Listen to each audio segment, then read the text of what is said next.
বাংলাদেশের ব্যান্ড সঙ্গীতের ইতিহাস লিখতে গেলে প্রথম সারিতে যে নামটি উচ্চারিত হয় তিনি হলেন জেমস। 3 দশকেরও বেশি সময় ধরে তার কণ্ঠে প্রজন্মের পর প্রজন্ম মুগ্ধ হয়ে আছে। অথচ এত খ্যাতি, এত প্রভাব, এত প্রজন্মের শ্রোতার আবেগের কেন্দ্রবিন্দু হয়ে থেকেও জেমস একেবারেই আলাদা ধাঁচের মানুষ। গান ছাড়া তিনি প্রায় নিভৃতচারী। কনসার্ট ছাড়া প্রকাশ্যে আসেন না, গণমাধ্যম এড়িয়ে চলেন। এমনকি নিজের গান নিজে শোনেন না। তার ভক্ত যখন লাখো, তখন তিনি নিজের গাড়িতে শোনেন 60-70 দশকের রক ব্যান্ডের গান।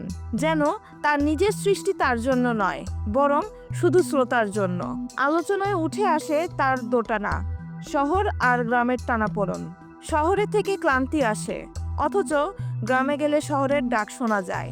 এই দ্বন্দ্ব কেবল জেমসের নয়, আধুনিক জীবনের এক বাস্তব চিত্রও। যে মানুষ পুরো একটা প্রজন্মকে শহরের রাস্তাঘাট, আড্ডা, রাত জাগা নিয়ে গান শোনাতে শিখিয়েছে, সেই মানুষই এখন চুপচাপ নিভৃতে গ্রামের শান্তির দিকে তাকিয়ে থাকে।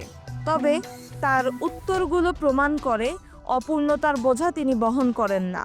চাওয়া যদি তোমার বেশি কিছু না থাকে, তাহলে অপূর্ণতা আসবে কোত্থেকে? এই উক্তি শুধু শিল্পী জেমসের নয়, বরং জীবন দর্শনেরও। জেমসের 61তম জন্মদিনে মনে হয় তিনি কেবল একজন সঙ্গীত শিল্পী নন, তিনি এক যুগের প্রতীক, এক মানসিকতার প্রতিফলন। শহুরে মায়ার টান, গ্রামীণ শান্তির আকাঙ্ক্ষা, একাকিত্বের অস্বীকার আর সীমিত চাওয়ার মধ্যে পূর্ণতার সন্ধান, সব মিলিয়ে জেমস যেন হয়ে উঠেছেন এক জীবন্ত দর্শন। প্রশ্ন জাগে, নগর বাউলের এই দর্শন কি আমাদের শেখাচ্ছে পূর্ণতা পেতে হলে চাওয়ার বোঝা নামাতে হয়?